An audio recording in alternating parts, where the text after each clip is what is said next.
அன்பார்ந்த தோழர்களே, என் உயிரின் உயிரான விடுதலை சிறுத்தைகளே,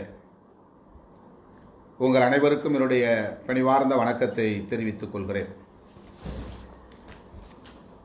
இன்று தமிழக அரசு அறிவித்துள்ள தகவலின்படி தமிழகத்தில் 4965 பேருக்கு கொரோனா தொற்று உறுதிப்படுத்தப்பட்டிருக்கிறது. கிட்டத்தட்ட 5000 பேருக்கு இன்றைக்கு பாசிட்டிவ். ஒட்டுமொத்தத்தில் 1,80,000 பேர் கொரோனா தொற்று உறுதிப்படுத்தப்பட்ட நிலையில் பாதிக்கப்பட்டிருக்கின்றனர். இன்றைக்கு கொரோனா பாதிப்பினால் உயிரிழந்தவர்களின் எண்ணிக்கை 75.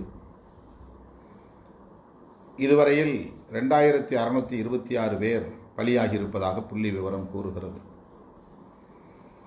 சமூக பரவல் என்று நாம் அடிக்கடி சொன்ன வார்த்தைகள் இப்போது புழக்கத்தில் இல்லை என்கிற அளவுக்கு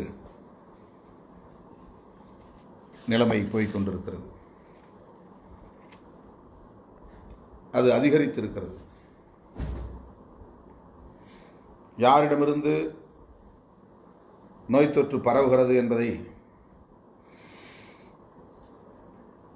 உறுதிப்படுத்த முடியாத அளவுக்கு இந்த பரவல் பெருகி வருகிறது.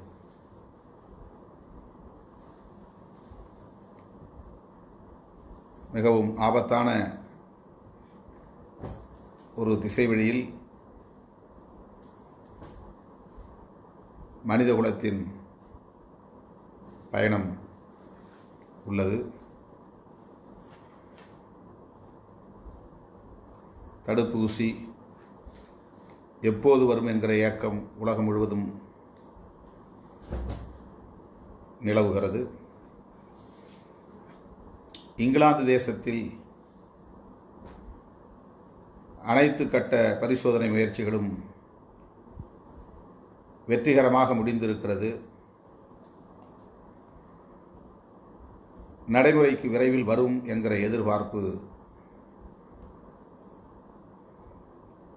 சர்வதேச அளவில் ஏற்பட்டிருக்கிறது. இந்தியாவில் ஆகஸ்ட் 15ஆம் தேதி தடுப்பூசி நடைமுறைக்கு வரும் என்று நம்முடைய பிரதமர் சொன்னார். ஆனால் இன்னும் அது 2வது கட்ட அப்ரூவலையே பெறவில்லை என்ற தகவலும் வெளியாகியிருக்கிறது. மொத்தம் 3 ஃபேஸஸ் 3 கட்ட நிலையை அது அடைந்து உலக சுகாதார அமைப்பினுடைய அங்கீகாரத்தோடு அது நடைமுறைக்கு வரும். அனிமல் ட்ரையல், விலங்கினங்களுக்கு இந்த மருந்தை பயன்படுத்தி சோதித்து பார்ப்பார்கள் என்ன விளைவை தருகிறது என்று. ஒரு விலங்குக்கு கொரோனா வைரஸ்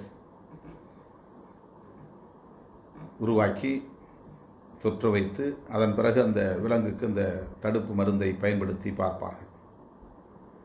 அதாவது தடுப்பு மருந்து போட்ட பிறகு கொரோனா தொற்று பரவுகிறதா இல்லையா என்று.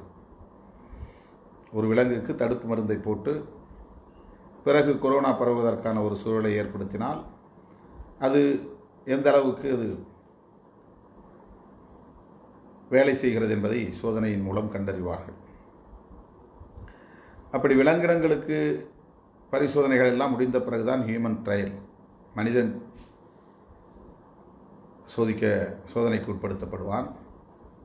அதே போல் தடுப்பூசி போடப்பட்ட ஒரு மனிதனுக்கு கொரோனா பரவுவதற்கான சூழலை ஏற்படுத்துகிற போது கொரோனா வைரஸ் இருக்கும் இடத்தில் அவன் இருந்தாலும் தொற்று பரவுவதற்கான சூழலை ஏற்படுத்தினாலும் அந்த தடுப்பு மருந்து கொரோனா தொற்றுவதற்கு வாய்ப்பை தராது என்கிற நிலையில் அது வெற்றிகரமாக பயன்படும் என்று அறிவியல் உணர்த்தும்.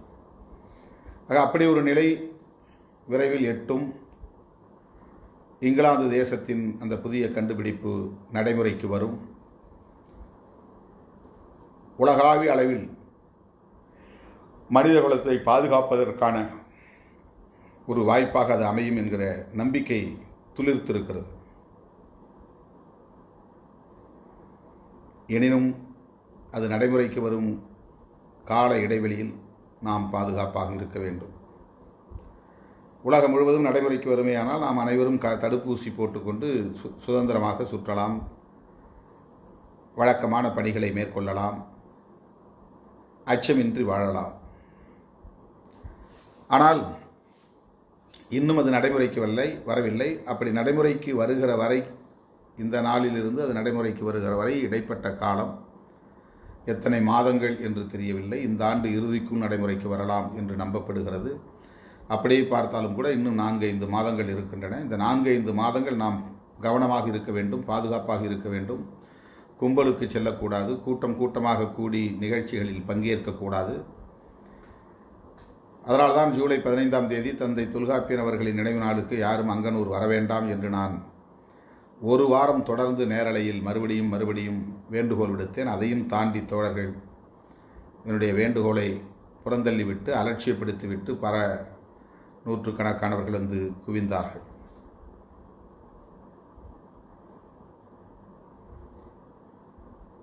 இப்போதும் கூட இயக்கத் தோழர்கள் ஆங்காங்கே உணவுப் பொருள் வழங்கும் நிகழ்ச்சியை ஒருங்கிணைக்கிறார்கள். கட்சியில் இணைப்பு விழா நிகழ்ச்சிகளை ஏற்பாடு செய்கிறார்கள்.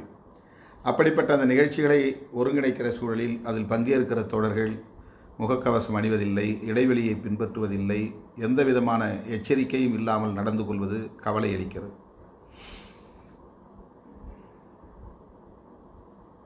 இரண்டு நாட்களுக்கு முன்பு பன்ருட்டி அருகே, நெல்லிக்குப்பம் அருகே கீழருங்குளம் ஊராட்சி மன்ற தலைவர் தம்பி சுபாஷ் அரசியல் பகை காரணமாக படுகொலை செய்யப்பட்டதை அறிவோம். அந்த தம்பிக்கு நாம் இணையத்தின் ஊடாக வீரவணக்கம் செலுத்தினோம். அந்த குடும்பத்தினருக்கு ஆறுதல் கூறினோம். அந்த இறுதி அடக்க நிகழ்ச்சியில் பங்கேற்க சென்ற தோழர்கள் பெரும்பாலானவர்கள் முகக்கவசம் அணியவில்லை என்பது கவலை அளிக்கிறது. அதேபோல இன்றைக்கு பெரியகுளம் பட்டாப்புளி தெருவை சார்ந்த தம்பி கனகராஜ் உடல் நலிவுற்று காலமாகியிருக்கிறார். அவருடைய உடல் நலிவுக்கு என்ன காரணம் என்பது தெரியவில்லை. கொரோனா என்று இன்னும் உறுதிப்படுத்தப்படவில்லை. அவருடைய உடலை எடுத்து சென்று அடக்கம் செய்ய தோழர்கள் அணிவகுத்து சென்றபோது நான் இணையத்தின் ஊடாக அதில் கலந்து கொண்டேன். உடலை அடக்கம் செய்கிற வரையில் இணையத்தின் வழியே அதை கவனித்தேன். பின்னர் அனைவரையும் அந்த இடுகாட்டிலேயே அமைதி காத்து அந்த தம்பிக்கு காட்சி ஊடக மையத்தினுடைய மாவட்ட அமைப்பாளர் கனகராஜ் அவர்களுக்கு சில நொடிகள் அகவணக்கம் செலுத்தினோம். இரங்கல் உரையாற்றினேன். அந்த தம்பி காலமானார் என்கிற கவலையையும் தாண்டி அதில் பங்கேற்ற தோழர்கள் ஒரு சிலரை தவிர பெரும்பாலானோர் முகக்கவசம் அணியவில்லை, இடைவெளியை பின்பற்றவில்லை.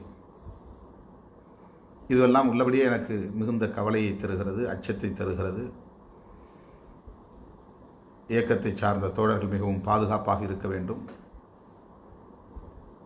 கட்சியின் மண்டல செயலாளர் தம்பி இராக்கிட்டு ஆங்காங்கே மக்களுக்கு உணவுப் பொருள் வழங்கும் நிகழ்ச்சியை குறிப்பாக அரியலூர் மாவட்டத்தில் மேற்கொண்டார். இப்போது கொரோனா தொற்று உறுதிப்படுத்தப்பட்டு மருத்துவமனையில் அனுமதிக்கப்பட்டிருப்பது மிகுந்த வேதனையை அளிக்கிறது.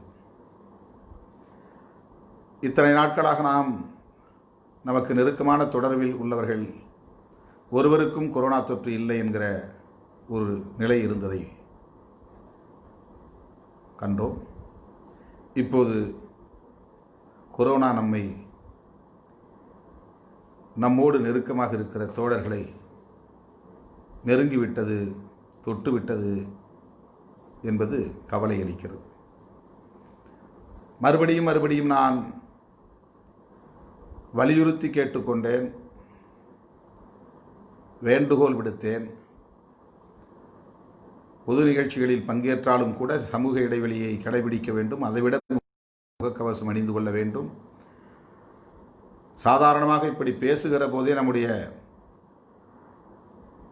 எச்சில் தெறிக்கும், அது கொரோனாவை பரப்பும் என்பது அறிவியல் உண்மை. எந்த விதமான அறிகுறியும் இல்லாத நிலையில் இந்த தொற்று வேகமாக பரவுகிறது. தம்பி கிட்டுவுக்கு காய்ச்சல் இல்லை, இருமல் இல்லை, தும்மல் இல்லை. அவருக்கு மட்டுமல்ல, அவருடைய பிள்ளைகளுக்கும் 2 பேருக்கு, மொத்தம் அவருடைய குடும்பத்தில் மட்டுமே 3 பேருக்கு தொற்று உறுதிப்படுத்தப்பட்டிருப்பது நேற்று நள்ளிரவு வரையில் நான்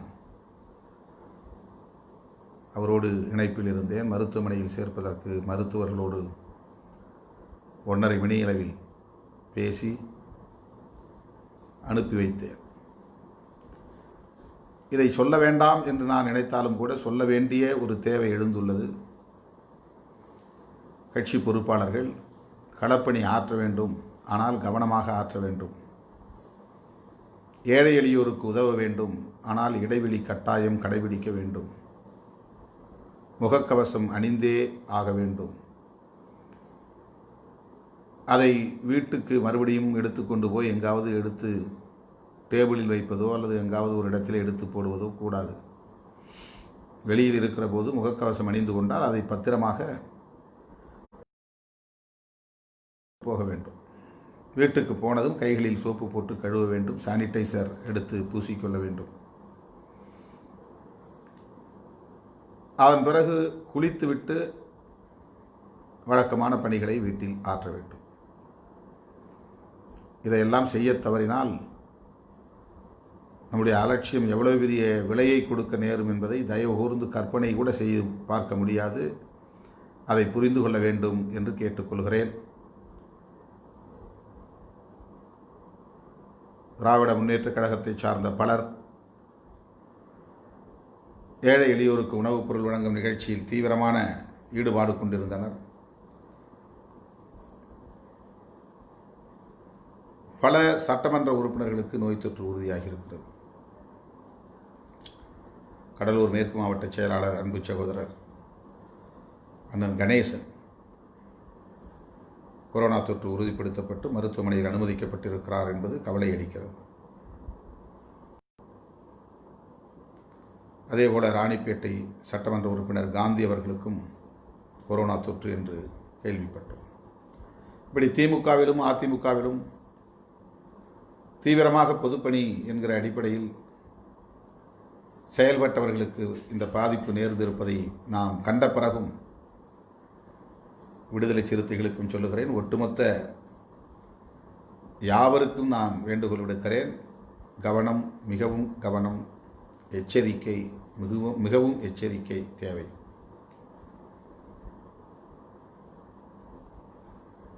ஒவ்வொரு நாளும் இதை நான் உங்களுக்கு ஒரு வேண்டுகோளாகவே வைக்கிறேன். நேற்றெல்லாம் தோழர்கள் சுபாஷ் இறப்புக்கு ஏன் வரவில்லை என்று வருத்தப்பட்டதாக தகவல்கள் சொன்னார்கள். நான் வந்தால் 3 மடங்கு 4 மடங்கு தோழர்கள் அங்கே வந்து குவிந்து விடுகின்றனர். எனக்கு தனிப்பட்ட முறையிலே பாதிப்பு ஏற்படும் என்கிற அச்சம் என்பதை விட நான் வருவதால் கூட்டம் மேலும் 1 மடங்கு 2 மடங்கு கூடுகிறது. அது மற்றவர்களுக்கு பாதிப்பை ஏற்படுத்தும். அதுதான் மிக முக்கியமானது. எனக்கு பாதிப்பு ஏற்படுத்தும் என்பதை விட நான் வருவதால் இயக்கத் தோழர்களின் எண்ணிக்கை பெருகுகிறது. அதிலும் வழக்கம் போல கடந்த காலங்களில் எப்படி கொரோனாவுக்கு முன்பு உற்சாகத்தோடு அந்த துள்ளலோடு சந்தித்து கொண்டோமோ அதே போன்ற உற்சாகம் குறையாமல், துள்ளல் குறையாமல் தோழர்கள் நெருங்கி வந்து கை கொடுப்பது, கையெழுத்து வாங்குவது, பிள்ளைகளுக்கு பெயர் சூட்டச் சொல்லி கொண்டு வந்து பிள்ளைகளை மடியிலே வைப்பது போன்ற நடவடிக்கைகளை தொடர்ந்து மேற்கொள்வது அதிர்ச்சி அளிக்கிறது. இதையெல்லாம் செய்ய வேண்டும் என்கிற ஆர்வம் எனக்கும் உண்டுதான். என்னால் மற்றவர்களுக்கு எந்த பாதிப்பும் ஏற்பட்டுவிடக்கூடாது என்கிற கவலை. அங்கனூருக்கு அதனால் தான் அடித்து கொண்டேன், தலையால் அடித்து சொன்னேன், வேண்டாம் வேண்டாம், யாரும் வர வேண்டாம் என்று. இல்லை, நிகழ்ச்சி இல்லை என்று திரும்ப திரும்ப சொன்னேன். கட்சியில் இருக்கிற தோழர்கள் தலைமை சொல்லுவதை உண்மையில்லை, அது வேறு காரணங்களுக்காக சொல்லப்படுகிறது என்று அறிந்து கொண்டாலும் கூட தலைமை சொல்லிவிட்டது என்ற பிறகு அதை கடைபிடிக்க வேண்டும். அவரவர் ஊர்களில் இருந்து நிகழ்ச்சியை நடத்துங்கள். இதுதான் வேண்டும். நாளைக்கு சிபிஐ நடத்துகிற ஆர்ப்பாட்டம் மிகவும் குறைந்த எண்ணிக்கையிலே திட்டமிட்டு ஆங்காங்கே பங்கேற்க வேண்டும் என்று சிபிஐ தரப்பில் அறிவிக்கப்பட்டிருக்கிறது. நமது கட்சி தோழர்களுக்கும் தகவல் கொடுக்கப்பட்டிருக்கிறது.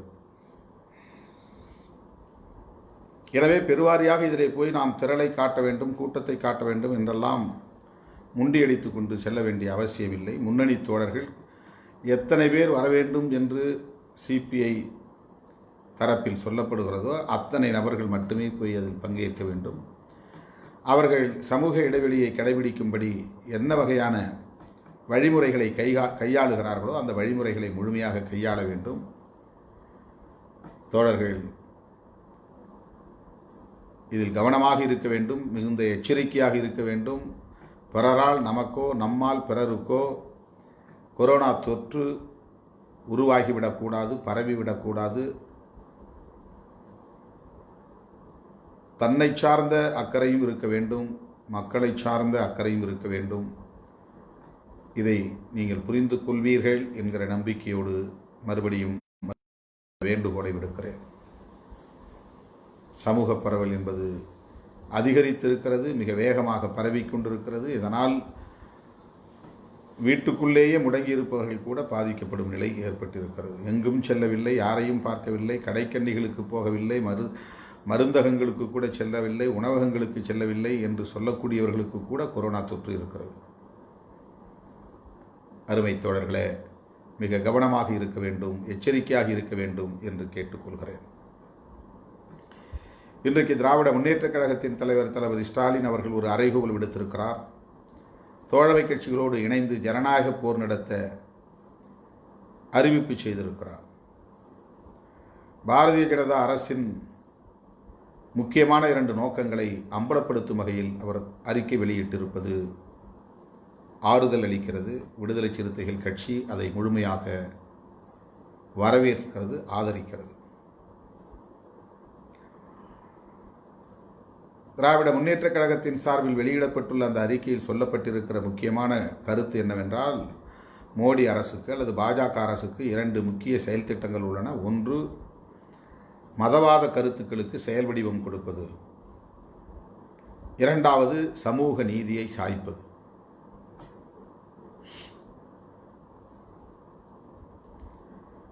பாரதிய ஜனதாவின் அல்லது மோடியின் உண்மையான முகத்தை நாட்டு மக்களுக்கு அம்பலப்படுத்தக்கூடிய வகையில் திராவிட முன்னேற்றக் கழகம் தெளிவான பார்வையை வெளிப்படுத்தி இருக்கிறது. தெளிவான பார்வையின் மூலம் நாட்டு மக்களுக்கு உணர்த்தி இருக்கிறது. ஆகவே திராவிட முன்னேற்றக் கழகத்தின் இந்த நிலைப்பாட்டை விடுதலை சிறுத்தைகள் கட்சி மனப்பூர்வமாக வரவேற்கிறது, ஆதரிக்கிறது. அந்த ஜனநாயக அறப்போரில் விடுதலை சிறுத்தைகளும் பங்கேற்கும் என்பதை விடுதலை சிறுத்தைகள் கட்சியின் சார்பில் அதிகாரபூர்வமாக நான் அறிவிக்கிறேன். இன்றைக்கு நேற்றைக்கு அல்ல தோழர்களே, தேர்தல் அரசியலில் விடுதலை சிறுத்தைகள் இயக்கம் பங்கேற்காத நாளிலிருந்து, குறிப்பாக 1990 99 வரையில் தேர்தல் அரசியலில் பங்கேற்காத ஒரு இயக்கம் விடுதலை சிறுத்தைகள் கட்சி. அந்த காலகட்டத்திலேயே சனாதன சக்திகளின் பின்னால் தமிழகம் போய்விடக்கூடாது என்பதை மிகுந்த எச்சரிக்கையோடு சுட்டிக்காட்டியிருக்கிறோம். அத்வானி அவர்களின் தலைமையில் அன்றைக்கு பாரதிய ஜனதா தேசிய அளவில் இயங்கிக் கொண்டிருந்தது. அத்வானி அவர்கள் தலைமையில் தான் ரத யாத்திரை நடந்தது. இந்த தலைமுறைக்கு, இப்போது வந்திருக்கிற புதிய இளைய தலைமுறையினருக்கு இந்த வரலாறு தெரிந்திருக்க வாய்ப்பில்லை. தெரிந்தாலும் கூட அதை முழுமையான பின்னணியோடு புரிந்து கொள்ள வாய்ப்பில்லை. பாரதிய ஜனதாவின் உண்மை முகத்தை அறிந்து கொள்ள வேண்டுமானால் ஆர்எஸ்எஸ்ஸின் உண்மை முகத்தை அறிந்து கொள்ள வேண்டும். அந்த இயக்கம் சர்தார் வல்லபாய் பட்டேல் காலத்தில் தடை செய்யப்பட்டது. பண்டித ஜவஹர்லால் நேரு அவர்கள் பிரதமராக இருந்த காலத்தில் இந்தியாவின் உள்துறை அமைச்சராக இருந்து பணியாற்றியவர் சர்தார் வல்லபாய் பட்டேல். சர்தார் என்றால் தளபதி என்று பொருள். அது ஒரு டிஃபென்ஸ் டெர்மினாலஜி. அரசியலில் பண்டிட் ஜவஹர்லால் நேரு அவர்களுக்கு அவர் ஒரு தளபதியை போல் இருந்து பணியாற்றியவர். பண்டித ஜவஹர்லால் நேரு அவர்களின் தலைமையிலான அமைச்சரவையில் உள்துறை அமைச்சராக அவர் பொறுப்பேற்றிருக்கிறார் என்றால் அவர் காங்கிரஸ்காரர் என்பதை புரிந்து கொள்ளலாம். காங்கிரஸ் கட்சியில் முன்னணி தலைவர்களுள் ஒருவராக இருந்த சர்தார் வல்லபாய் பட்டேல் அவர்களுக்கு மோடி அரசு விண்ணை முட்ட திருவுருவச் சிலையை எழுப்பியிருக்கிறது. அவர் பிஜேபிக்காரர் அல்ல, ஆர்எஸ்எஸ்காரர் அல்ல, இன்னொரு கட்சியின் முக்கிய தலைவர். அதிமுகவின் முக்கிய தலைவருக்கு திமுகவிலே சிலை எழுப்புவார்களா, திமுகவிலே உள்ள முக்கிய தலைவருக்கு அதிமுகவில் இருப்பவர்கள் சிலை எழுப்புவார்களா என்ற கேள்வியை நீங்கள் கேட்டுப்பார்கள், விடை புரியும். காங்கிரஸ்காரருக்கு, காங்கிரஸ் கட்சியின் முன்னணி தலைவராக இருந்தவருக்கு, உள்துறை அமைச்சராக இருந்து செயல்பட்டவருக்கு, அதைவிட முக்கியமாக இவர்களின் ஆதார அமைப்பாக இருக்கிற ஆர்எஸ்எஸ்க்கு தடை விதித்தவர் வல்லபாய் பட்டேல். அந்த வல்லபாய் பட்டேலுக்கு மோடி அரசு 3500 கோடி செலவு செய்து பிரம்மாண்டமான ஒரு திருவுருவச் சிலையை எழுப்பியிருக்கிறது. இந்த இடத்தில் நான் பட்டேலுக்கும் அவர்களுக்கும் உள்ள உறவை சொல்ல விரும்பவில்லை. பட்டேல் ஏன் ஆர்எஸ்எஸ் இயக்கத்திற்கு தடை விதித்தார் என்பதை புரிந்து கொள்ள வேண்டும். தடை விதித்தது மட்டுமல்ல, அதே பட்டேல் அவர்கள் பேசுகிற போது இப்படிப்பட்ட இயக்கங்கள் வளர்ந்தால் இந்த நாட்டுக்கு ஆபத்து என்றும் சொல்லியிருக்கிறார். மிகவும் ஆபத்தான ஒரு இயக்கம் என்பதை சொல்லியிருக்கிறார். அவரே ஒரு ஹார்ட்கோர் இந்துத்துவ ஃபோர்ஸ், மிக தீவிரமான ஒரு இந்துத்துவ கருத்தியலாளர். அதாவது அந்த சோஷியல் ஆர்டர் பாதிக்கப்படக்கூடாது என்று கருதக்கூடியவர். காந்தியடிகளைப் போல வெள்ளையர்களை எதிர்ப்பதில் காந்தியடிகளை நாம் போற்றுகிறோம், மதிக்கிறோம். அதற்காக அவர் கண்ட களங்கள், அவர் செய்த தியாகங்கள் என்பது போற்றுதலுக்குரியது. ஆனால் இந்திய சமூக கட்டமைப்பு என்கிற ஒரு கருத்து வருகிற போது அந்த சமூக கட்டமைப்பில் எந்த சீர்குலைவும் ஏற்படக்கூடாது என்பதிலே மிக கவனமாக இருந்தவர் காந்தியடிகள். இந்திய சமூக கட்டமைப்பு என்பது இந்து சமூக கட்டமைப்பாகத்தான் இருக்க வேண்டும். அந்த இந்து சமூக கட்டமைப்பில் வர்ணாசிரம தர்மம் பாதுகாக்கப்பட வேண்டும். வர்ணாசிரம தர்மம் என்றால் பிராமணன், சத்திரியன், வைசியன், சூத்திரன் என்கிற இந்த 4 வருண கட்டமைப்பு சீர்குலைந்து விடக்கூடாது. இதில் இருக்கிற உயர்வு, தாழ்வு, ஏற்ற இறக்கம், இடைவெளி, சமூக இடைவெளி அப்படியே பின்பற்றப்பட வேண்டும், பாதுகாக்கப்பட வேண்டும் என்பதுதான் ஹார்ட்கோர் இந்துத்துவ ஃபோர்ஸஸ் என்கிற அதிதீவிர இந்துத்துவ சக்திகளின் விருப்பம், நோக்கம். அதில் 100 விழுக்காடு உடன்பாடு உள்ளவராக இருந்தவர்தான். தீண்டாமை ஒழிக என்கிற ஒற்றை முழக்கத்தை தவிர மற்றபடி அனைத்தும் அப்படியே பாதுகாக்கப்பட வேண்டும், பராமரிக்கப்பட வேண்டும் என்பதில் உடன்பாடு உள்ளவராக இருந்தவர்தான் காந்தியடிகள். அவரைப் போலவே ஒரு ஹார்ட்கோர் இந்துத்துவ ஃபோர்ஸ் சர்தார் வல்லபாய் பட்டேல். ஆகவே அவர் இந்த 4 வருண கோட்பாட்டுக்கு எதிரானவர் அல்ல, சமூக நீதிக்கு ஆதரவானவர் அல்ல, சாதி ஒழிய வேண்டும் என்று சொல்லக்கூடியவர் அல்ல, பெண்கள் விடுதலை பெற வேண்டும் என்று கர்ஜித்தவர் அல்ல. சொல்லப்போனால் இந்த ஆர்எஸ்எஸ் என்ன கருத்தை கொண்டிருக்கிறதோ அதைத்தான் இவர்களும் கொண்டிருந்தார்கள். ஆனால் கட்சி வேறு, அவ்வளவுதான். அப்போதெல்லாம் பாரதிய ஜனதா கட்சி என்ற ஒரு கட்சியே கிடையாது. ஆர்எஸ்எஸ் என்கிற அமைப்பு தான். பின்னாளில் தான் ஜனசங்கம் உருவானது. ஜனசங்கம் தான் பிறகு பாரதிய ஜனதா கட்சியானது. ஜனசங்கம் 80களின் தொடக்கம்தான். பாரதிய ஜனதா கட்சி 84. 82 என்னவோ தொடங்கி 84 தேர்தலில் போட்டியிட்டு 2 இடங்களில் வெற்றி பெற்ற ஒரு கட்சி தான் இன்றைக்கு விடுதலை சிறுத்தைகள் கட்சி. 2 இடங்களில் வெற்றி பெற்று இருப்பதைப் போல 84 2 இடங்களில் வெற்றி பெற்ற கட்சி தான் பிஜேபி.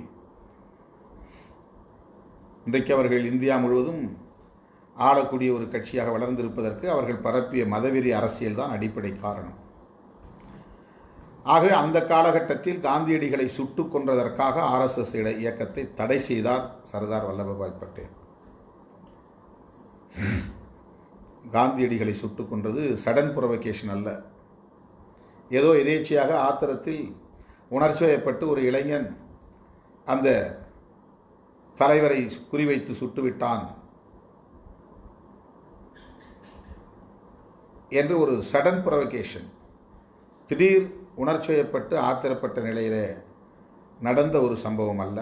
அது திட்டமிடப்பட்டு நடைமுறைப்படுத்தப்பட்ட ஒன்று. அடிக்கடி நான் சொல்லுவதை டிசைன். காந்தியடிகளை அழித்தொழிக்க வேண்டும், அனிகிலேஷன். இடதுசாரி தீவிரவாதிகள் என்று முத்திரை குத்துகிறார்களே மாவோயிஸ்டுகளை, அவர்கள் மட்டும்தான் மார்க்சிஸ்ட் லெனினிஸ்ட் போன்ற கருத்தியலாளர்கள், சிந்தனையாளர்கள் மட்டும்தான் அனிகிலேஷன் தியரியை வைத்திருக்கிறார்கள் என்று எண்ணிவிடக்கூடாது. அழித்தொழிப்பு நடவடிக்கை. அனிகிலேஷன் என்பது RSS போன்ற வலதுசாரி பயங்கரவாத அமைப்புகளுக்கும் உண்டு. இதுபோல ஒரு தலைவரை ஒரு மாவோயிஸ்ட் இயக்கம் சுட்டு கொண்டிருந்தால் என்ன நடந்திருக்கும் என்பதை எண்ணி பாருங்கள். ஆனால் RSS வெளிப்படையாக தேசத்தந்தை என்று போற்றப்படுகிற ஒரு மாமனிதரை அழித்தொழித்தாக வேண்டும் என்று அவர்களின் அமைப்பு ரீதியான முடிவாக எடுத்து அதை செய்து முடிக்கக்கூடிய நபரை தேர்வு செய்து அவருக்கு அந்த வேலை திட்டம் ஒப்படைக்கப்பட்டு அதன் அடிப்படையில் நிறைவேற்றப்பட்டதுதான் காந்தியடிகளின் படுகொலை. ஏன் RSS காந்தியடிகளை படுகொலை செய்தது? இந்து முஸ்லீம் இருவரும் ஒரே மண்ணில் செய்யப்பட்ட 2 வேறு பானைகள். இதுதான் அவர் சொன்னது. ஒரே மண்ணால் செய்யப்பட்ட 2 பானைகள். 2 பேரும் ஒன்று தான். ஏன் அடிச்சுக்கிறீங்க, வெட்டிக்கிறீங்க, குத்துகிறீங்க? நாடு விடுதலை பெறுகிற போது, பிரிவினை அடைகிற போது சொத்துக்கள் சூறையாடப்பட்டன, ஆட்கள் கொத்து கொத்தாக படுகொலை செய்யப்பட்டார்கள், அவர்களின் உடைமைகள் அனைத்தும் பறிமுதல் செய்யப்பட்டன அல்லது ஆக்கிரமிப்பு செய்யப்பட்டன. இப்படிப்பட்ட கொடூரங்கள் தலைவிரித்தாடிய நேரத்தில் தான் இந்து முஸ்லிம் மோதல் கூடாது, படுகொலைகள் கூடாது, இரத்தக்களறி கூடாது, உயிர் சேதம் கூடாது என்பதற்காக குரல் கொடுத்தவர். அதற்காக அறவழி போராட்டங்களையும் முன்னெடுத்தவர். இந்தியாவிலிருந்து பாகிஸ்தான் பிரிக்கப்பட்ட பிறகு பாகிஸ்தானை கட்டமைப்பதற்கென்று இந்திய அரசு அல்லது பிரிட்டிஷ் ஆட்சி நிர்வாக காலத்தில் அவர்களுக்கு ஒரு தொகையை, ஒரு மணி பேக்கேஜ் வழங்க வேண்டும் என்பது ஒப்பந்தத்திலே ஒன்று. அதில் ஒரு தவணை 2 தவணை கொடுத்த ஜவஹர்லால் நேரு அவர்கள் கடைசி தவணையை கொடுக்காமல் காலம் தாழ்த்திய போது, இப்படியெல்லாம் அரசியல் உள்நோக்கத்தோடு செய்யக்கூடாது, பாகிஸ்தானுக்கு தர வேண்டிய தொகை என்னவோ அந்த தொகையை உடனடியாக அனுப்ப வேண்டும், அவர்களுக்கு தந்துவிட வேண்டும் என்று கோரி ஒரு உண்ணாநிலை போராட்டத்தை முன்னெடுத்தவர் காந்தியடிகள். அதன் பிறகுதான் தோழர்களை RSS முடிவெடுக்கிறது. அவர்களின் முக்கிய அவையில் மைய குழுவில் பேசி முடிவெடுத்து காந்தியடிகளையே சுட்டு தள்ளுவது, படுகொலை செய்வது என்கிற நிலைப்பாட்டை எடுக்கிறார்கள். யோசித்து பாருங்கள், எவ்வளவு ஹார்ட்கோர் இந்துத்துவ ஃபோர்ஸ் காந்தியடிகள். புரட்சியாளர் அம்பேத்கர் அவர்களுக்கும் காந்தியடிகளுக்கும் எவ்வளவு சொற்போர் மற்போர் நடந்திருக்கின்றன. அப்படிப்பட்ட காந்தியடிகளையே சுட்டுக்கொன்ற ஒரு பயங்கரவாத இயக்கம் RSS என்பதை புரிந்து கொண்டு அதிதீவிர இந்துத்துவ பற்றாளராக இருந்த சர்தார் வல்லபாய் பட்டேல் அவர்களே அந்த இயக்கத்திற்கு தடை விதித்தார். இது ஒரு பயங்கரவாத இயக்கம், நாட்டுக்கு நல்லதல்ல இது வளர்வது என்று வெளிப்படையாக சொன்னார். ஆனால் அவருக்குத்தான் இன்றைக்கு விண்முட்டும் திருவுருவச் சிலை மோடி அரசு. கிட்டத்தட்ட 3500 கோடி செலவழிக்கப்பட்டிருக்கிறது. ஆக அப்படிப்பட்ட அந்த RSS இயக்கம் அதனுடைய உண்மை முகம் அறிந்தால்தான் அதனுடைய அரசியல் பிரிவாக இருக்கிற பிஜேபியை அறிந்து கொள்ள முடியும். ஆர்எஸ்எஸ்ஸின் மாணவர் பிரிவு, ஆர்எஸ்எஸ்ஸின் தொழிலாளர் பிரிவு, ஆர்எஸ்எஸ்ஸின் மகளிர் பிரிவு என்பதைப் போல ஆர்எஸ்எஸ் அரசியல் பிரிவு, கலாச்சார பிரிவு என்று பல விங்ஸ் உண்டு. அதில் அரசியல் பிரிவு தான் ஜனசங்கம். ஜனசங்கம் தான் பின்னாளில் பாரதிய ஜனதா கட்சி என்று புதிய பரிமாணத்தை பெற்றது, பரிணாமத்தை பெற்றது. எனவே பாரதிய ஜனதாவை பற்றி முழுமையாக அறிந்து கொள்ள வேண்டுமானால் ஆர்எஸ்எஸ்ஸின் பின்னணியை முழுமையாக அறிந்து கொள்ள வேண்டும். ஆர்எஸ்எஸ்ஸின் நோக்கம் இந்தியா என்கிற பெயரை மாற்றி இந்துஸ்தான் என பெயர் சூட்ட வேண்டும். பாகிஸ்தான் என்பதைப் போல இது இந்துஸ்தான் என பெயர் சூட்டப்பட வேண்டும். Logic correct. அப்படி என்றால் இந்த தேசத்தின் பெயரை இந்துஸ்தான் என மாற்ற வேண்டுமானால் இங்கே வாழக்கூடியவர்கள் அனைவரையும் இந்துக்களாக உணர வைக்க வேண்டும். இந்து என்கிற பெரும்பான்மை வாதம் இங்கே கட்டமைக்கப்பட வேண்டும். இதெல்லாம் ஆர்எஸ்எஸ்னுடைய செயல் திட்டங்களுள் முக்கியமான ஒன்று. ஆகவே இந்துஸ்தான் என பெயர் சூட்டப்பட வேண்டுமானால் பெரும்பான்மை மக்களுடைய உணர்வுகள் அதே திசை வழியில் பயணிக்க வேண்டும். ஆகவே இந்து உணர்வு ஊட்டப்பட வேண்டும். இந்து உணர்வை ஊட்டுவதற்கு நாம் எல்லோரும் இந்துக்கள் என்று சொன்னால் அது ஊட்டப்படாது. ஏனென்றால் அவன் இந்துவாகத்தான் இருக்கிறான். எனவே புதிதாக அதை சொல்ல தேவையில்லை. ஆனால் அவர்களை கன்சாலிடேஷன் ஒருங்கிணைத்தாக வேண்டும். அதற்குத்தான் அவர்கள் கையாளுகிற உத்தி சிறுபான்மை சமூகத்திற்கு எதிரான வெறுப்பு அரசியல், முஸ்லிம் வெறுப்பு, கிறிஸ்தவ வெறுப்பு. முஸ்லிம் மீதும் கிறிஸ்தவர் மீதும் வெறுப்பு எப்படி உருவாக்க முடியும்? அதற்கு அவர்கள் பெரிய ஆராய்ச்சி செய்து கண்டுபிடித்திருக்கிற பல உத்திகளுள் ஒன்றுதான் இந்த மதமாற்றம் என்பது. அதாவது ஏதோ இந்தியாவில் இருக்கக்கூடிய ஏழை எளிய மக்களை எல்லாம் திட்டமிட்டு முஸ்லிம்களும் கிறிஸ்தவர்களும் மதம் மாற்றிக்கொண்டே இருக்கிறார்கள். மக்களுக்கு விருப்பமில்லை, அவர்கள்தான் மாற்றுகிறார்கள். உழைக்கிற மக்களுக்கு விருப்பமில்லை, இவர்கள்தான் போய் அரிசி கோதுமை கொடுத்து ஏமாற்றி மதம் மாற்றுகிறார்கள். ஆகவே கிறிஸ்தவ மதமாற்றம், இஸ்லாம் மதமாற்றம் ஆகியவற்றை தடுத்தாக வேண்டும். தடுக்க வேண்டுமானால் வெறுப்பு அரசியல் தேவைப்படுகிறது. திராவிட முன்னேற்றக் கழகத்தின் அறிக்கையில் முதல் கருத்து மதவாத கருத்துக்களுக்கு செயல் வடிவம் கொடுப்பது. மோடி அரசின், பாஜக அரசின் இரண்டு முக்கியமான செயல் திட்டங்களுள் ஒன்று மதவாத கருத்துக்களுக்கு, சிந்தனைகளுக்கு செயல் வடிவம் கொடுப்பது. இதுதான் அவர்கள் காலம் காலமாக செய்து கொண்டிருப்பது. அதை மேலும் அரசு அதிகாரத்தை பயன்படுத்தி தீவிரப்படுத்துகிறார்கள், உறுதிப்படுத்துகிறார்கள்.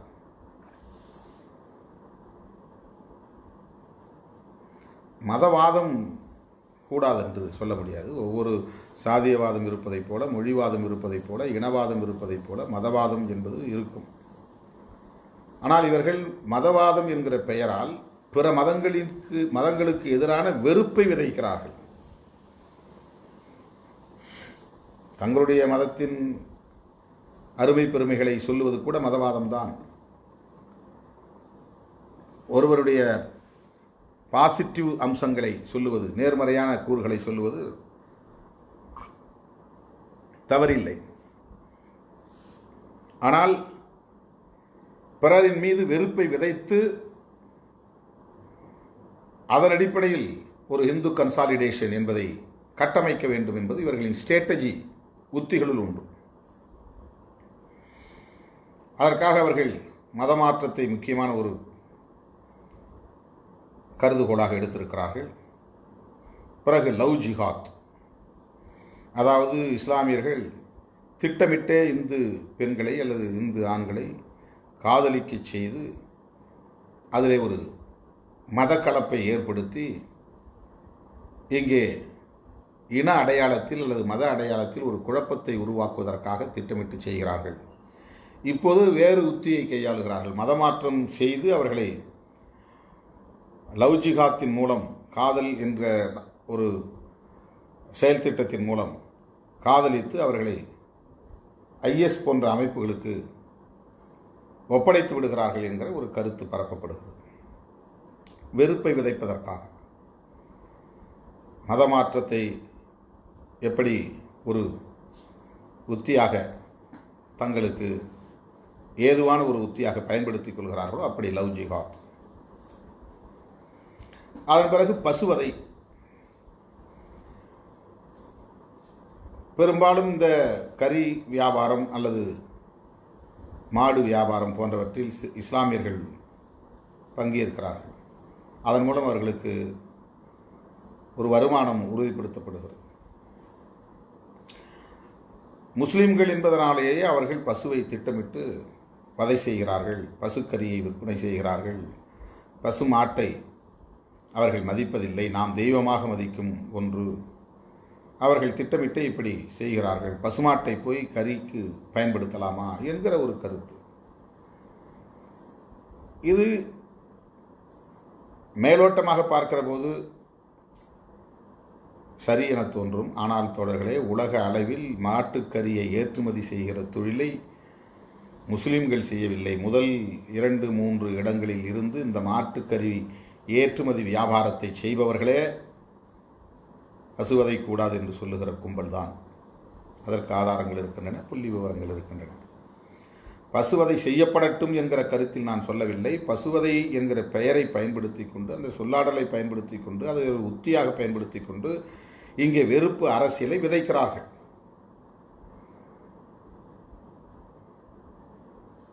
அப்படி தங்களுடைய மதவாத சிந்தனைகளுக்கு செயல் வடிவம் கொடுப்பதற்கு லிஞ்சிங், கும்பல் கும்பலாக ஆட்களை தேடி சென்று படுகொலை செய்வது. நீ மாட்டு வியாபாரம் செய்கிறாய், அடித்துக் கொள்வது. உன் வீட்டில் மாட்டுக்கறி சமைத்திருக்கிறாய், தாத்திரியிலே உள்ளே நுழைந்து அடித்துக் கொன்றது. இதெல்லாம் செயல் வடிவம் கொடுப்பது தங்களுடைய மதவாத சிந்தனைகளுக்கு. மதமாற்றம் செய்கிறாய் என்று பைபிளை கொளுத்துகிறார்கள், பாதிரிமார்களை அடிக்கிறார்கள், இஸ்லாமியர்களை தாக்குகிறார்கள்.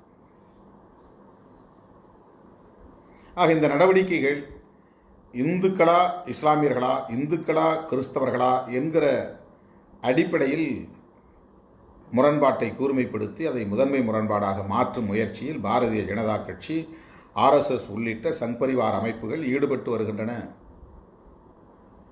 இது தொடர் நடவடிக்கைகளாக இருந்து வருகின்றன. அந்த மதமாற்றம் பெரும்பாலும் தலித் மற்றும் பழங்குடி மக்களிடையே நிகழ்வதால் தலித் மற்றும் பழங்குடி மக்களை அரவணைத்துக் கொண்டு மதமாற்றத்தை தடுப்பது என்கிற ஒரு உத்தியை அவர்கள் கையில் எடுத்திருக்கிறார்கள்.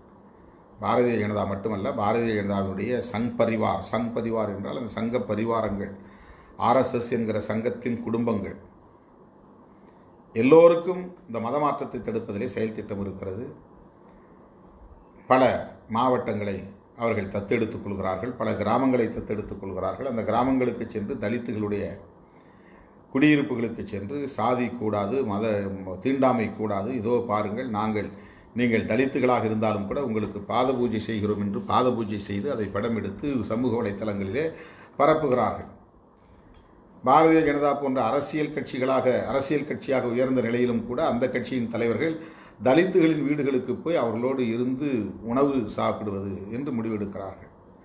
இதுவெல்லாம் அந்த மக்களின் மீதுள்ள தரிசனத்தால் அல்ல, அல்லது தீண்டாமை கொடுமையை இந்த மண்ணிலிருந்து அப்புறப்படுத்துவோம் என்று உறுதிமொழி ஏற்கிற நடவடிக்கை அல்ல. மதமாற்றத்தில் ஈடுபடக்கூடிய பெரும்பான்மை சமூகமாக தலித்துகளும் பழங்குடிகளும் இருப்பதனால் அந்த மதமாற்றத்தை தடுக்க வேண்டும் என்பதற்காக அவர்கள் இந்த நாடகத்தை நடத்துகிறார்கள். தலித்துகளின் மீதும் பழங்குடி மக்களின் மீதும் கரிசனம் உள்ளதை போன்ற ஒரு தோற்றத்தை ஏற்படுத்துகிறார்கள். எனவே பிஜேபியினுடைய முன்னணி தலைவர்கள் எல்லாம் தலித்துகளின் குடியிருப்புக்கு போய் அவர்களோடு உட்கார்ந்து சாப்பிட வேண்டும் என்பது ஒரு செயல் திட்டம்.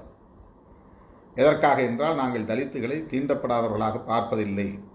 பாரதிய ஜனதாவை பொறுத்தவரையில் இந்துக்கள் என்கிற ஒற்றை பார்வைதான் உண்டு, சாதி அடிப்படையில் எதையும் நாங்கள் அணுகுவதில்லை என்கிற ஒரு தோற்றத்தை, ஒரு மாயையை இங்கே கட்டமைக்க வேண்டும் என்பதில் குறியாக இருக்கிறார்கள். இப்படி தலித்துகளை அரவணைப்பது, தலித் கட்சிகளை அரவணைப்பது, தலித் தலைவர்களை அரவணைப்பது, அவர்களுக்கு ஒரு குறிப்பிட்ட அளவிலான அதிகார பகிர்வையும் தருவது, இவை அனைத்தையும் எதற்காக செய்கிறார்கள் என்றால், தீவிரமாக பெரும்பான்மையாக மதமாற்றத்தில் ஈடுபடக்கூடிய தலித்துகளையும் பழங்குடிகளையும் எதிர் திசையை நோக்கி தள்ளிவிடாமல் தடுப்பதற்கு. அவர்கள்தான் இன்றைக்கு காங்கிரஸ் கட்சியின் உயிர் நாடிகளாக இருக்கிறார்கள். சேரிகளில் தான் காங்கிரஸ் கட்சி உயிர்ப்போடு இருக்கிறது. இந்தியா முழுவதும் ஓபிசி சமூகத்தை சார்ந்தவர்கள் எல்லாம் ஆங்காங்கே தோன்றிய மாநில கட்சிகளோடு தங்களை 100 விழுக்காடு இணைத்து கொண்டு விட்டார்கள். அவையெல்லாம் பெரும்பாலும் ஒரு காலத்தில் காங்கிரசுக்கு ஆதரவாக இருந்த வாக்குகள். காங்கிரஸில் இருந்து வெளியேறியவர்கள் தான் இன்றைக்கு பலர் மாநில கட்சிகளாக இருக்கிறார்கள், சில இடங்களில் முதலமைச்சர்களாகவும் இருக்கிறார்கள். அப்படிப்பட்ட அந்த மாநில கட்சிகளுக்கு ஓபிசி தான் பெரிய வாக்கு வங்கி. ஆனால் ஷெட்யூல் காஸ்ட், ஷெட்யூல் ட்ரைப்ஸ் இன்னும் காங்கிரஸையே ஆதரிக்கக்கூடிய நிலை இருக்கிறது. பெரும்பான்மையான வாக்காளர்கள் தலித் சமூகத்திலிருந்தும் பழங்குடி சமூகத்திலிருந்தும் சிறுபான்மை சமூகத்திலிருந்தும் காங்கிரஸை ஆதரிக்கும் நிலை உள்ளது.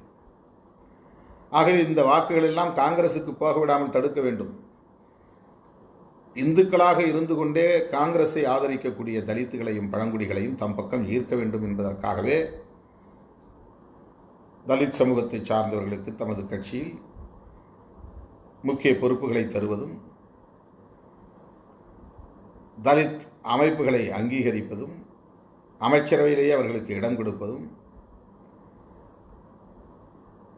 இது போன்ற நடவடிக்கைகள் யாவும் தலித்துகளை இஸ்லாமியர்களோடு கிறிஸ்தவர்களோடு சேரவிடாமல் தடுக்க வேண்டும் என்பதுதான். சாதி ஒழிப்பை பற்றி பேச மாட்டார்கள், தீண்டாமை ஒழிப்பை பற்றி பேச மாட்டார்கள், குடிசைகள் கொளுத்தப்படுவதை பற்றி பேச மாட்டார்கள், பெண்கள் வன்கொடுமைகளுக்கு உள்ளாக்கப்படுவதை பற்றி பேச, கோவிலில் நுழைய முடியவில்லையே என்கிற உரிமைக்கு குரல் கொடுக்கிற களங்களுக்கு வரமாட்டார்கள். சாதியின் பெயரால் இன்னும் தொடர்கிற இந்த வன்கொடுமைகளை பற்றி அவர்கள் கிஞ்சித்தும் கவலைப்படுவதில்லை. ஒடுக்கப்பட்ட மக்களுக்கு எதிரான இந்த வன்கொடுமைகள் குறித்து அவர்கள் கவலைப்படுவதில்லை. ஆனால் மதமாற்றம் அவர்களுக்கு பெரிய கவலையை தருகிறது. ஏனென்றால் இந்து பாப்புலேஷன் என்பது நியூமரிக்கல் ஸ்ட்ரென்த் என்கிற எண்ணிக்கை பலத்தை இழந்துவிடக்கூடாது என்கிற கவலைதான். தலித்துகளையும் பழங்குடிகளையும் சகோதரத்துவத்தோடு அரவணைக்க அல்ல, இந்து மதம் பலவீனப்பட்டு விடாமல் இருப்பதற்காக இந்த நாடகம், சகோதரத்துவ நாடகம். ஆகவே திராவிட முன்னேற்றக் கழகம் சொல்வதைப் போல மதவாத சிந்தனைகளுக்கு செயல் வடிவம் கொடுப்பது, இதுதான் அவர்களின் நீண்டகால செயல் திட்டம். இந்தியாவுக்கு பெயரை மாற்றுவது, இந்திய அரசியலமைப்பு சட்டத்தையே மாற்றுவது, இந்திய அரசியலமைப்பு சட்டத்தின்படி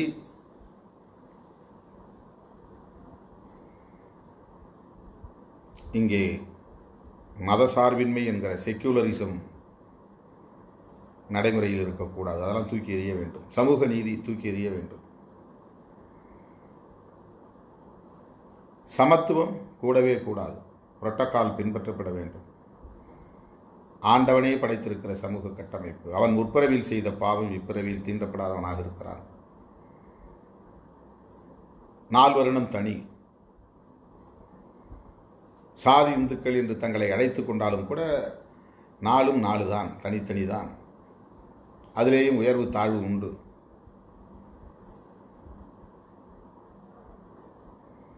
இப்படி ஆர்எஸ்எஸ், பிஜேபி ஆகிய அமைப்புகள் சாதி இந்துக்களை தக்க வைத்துக் கொள்ள வேண்டும், தலித்துகள் பழங்குடி மக்களை காங்கிரசிடமிருந்து, காங்கிரஸ் ஆதரவு நிலையிலிருந்து பிரித்து கையாள வேண்டும் என்கிற அடிப்படையில் தான் பாரதிய ஜனதாவின் ஆர்எஸ்எஸ் உள்ளிட்ட சங் பரிவார் அமைப்புகளின் உத்திகளாக இருக்கின்றன. அருமை தோழர்களே, திராவிட முன்னேற்றக் கழகம் சுட்டிக்காட்டியிருப்பது இந்த அரசியலைத்தான்.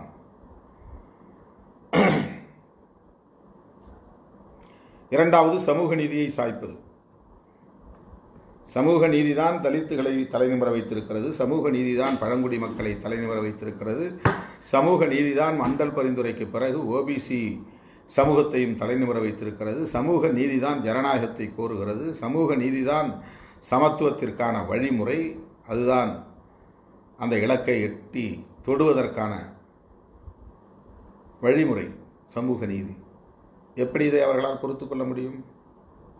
எனவே சமூக நீதி கோட்பாட்டை சிதைக்க வேண்டும், அது இல்லாத நிலையை உருவாக்க வேண்டும் என்பதில்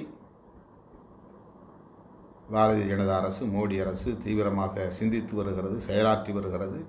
எனவே இந்த கும்பலின் போக்கை அம்பலப்படுத்தி இந்த தேசத்தை, தமிழ்நாட்டை பாதுகாக்க வேண்டும் என்கிற பொறுப்புணர்வோடு திராவிட முன்னேற்றக் கழகத்தின் தலைவர் தளபதி ஸ்டாலின் அவர்கள் விடுத்திருக்கிற அறிக்கையை மனப்பூர்வமாக கொள்கை சார்ந்த அடிப்படையில், கருத்தியல் சார்ந்த அடிப்படையில் விடுதலை சிறுத்தைகள் கட்சி வரவேற்கிறது. திராவிட முன்னேற்றக் கழகத்தோடு இணைந்து இடதுசாரிகள் உள்ளிட்ட ஜனநாயக சக்திகளோடு கைகோர்த்து தமிழ்நாட்டை உத்தரப்பிரதேசத்தைப் போல, குஜராத்தைப் போல மதவெறியின் அடிப்படையில் வன்முறை காடாக்குவதற்கு மோடி அரசு முயற்சிக்கிறது. அதற்கு ஒருபோதும் தமிழ் மண் இடம் கொடுக்காது. ஜனநாயக சக்திகள் ஒருங்கிணைந்து இந்த சதியை முறியடிப்போம் என்பதை இந்த நேரலையின் வாயிலாக தெரிவித்து, திராவிட முன்னேற்றக் கழகம் மற்றும் இடதுசாரிகள் உள்ளிட்ட அனைத்து தோழமை கட்சிகளும் ஜனநாயகத்தை பாதுகாப்பதற்கான அறப்போரில் ஈடுபட வேண்டும், ஈடுபடுத்துவோம் என்கிற அடிப்படையில் திமுக வெளியிட்டுள்ள அறிக்கையை விடுதலை சிறுத்தைகள் கட்சியின் சார்பில் வரவேற்று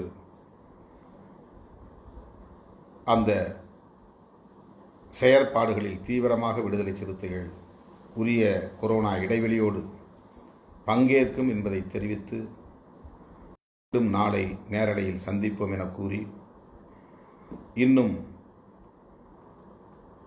4 நாட்கள் உள்ளன. விண்ணப்பங்களை பதிவு செய்வதற்கான இறுதி நாள் ஜூலை 25. எனதருமை தோழர்களே, என் உயிரின் உயிரான விடுதலை சிறுத்தைகளே, எஞ்சியுள்ள நாட்களில் தீவிரத்தை கூட்டுங்கள், விண்ணப்பத்தை பதிவு செய்யுங்கள். அதற்கு அடுத்து பல செயல் திட்டங்களை நாம் வரையறுக்க வேண்டியிருக்கிறது, அறிவிக்க வேண்டிய நிலையில் இருக்கிறோம்.